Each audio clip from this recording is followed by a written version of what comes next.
আজি এটা যুটীয়াভাৱে অপাৰেশ্যন এটা হৈছিলে এগেইনষ্ট ড্ৰাগছ।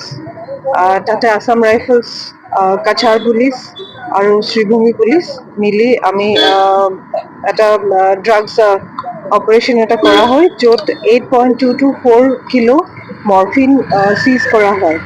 এখন ইনফৰমেশ্যন পোৱা মতে এখন বলেৰো গাড়ী আহি আছিলে।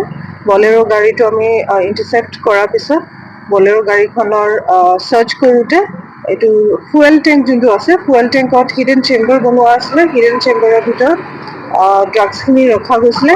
আমি আমাৰ ড্ৰাগ ডিটেকশ্যন কিট দি যেতিয়া টেষ্ট কৰা যায়, সেইটো মৰফিন বুলি ওলাইছে। এইটো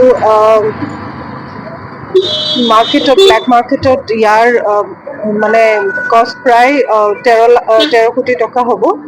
আৰু এজন আসামী ধৰা হৈছে ডলা ৰাজা বুলি, তেওঁ 5 গ্ৰামৰ হয়। আৰু এই কেছটোত গোটেইখিনি ফৰৱাৰ্ড আৰু বেকৱাৰ্ড লিংক আমি ওলাবলৈ আমি চেষ্টা কৰিম। Step into a place full of new ideas and opportunities at Techno India University Tripura, where you learn, grow, and build your future. A place that truly helps your dreams become a reality.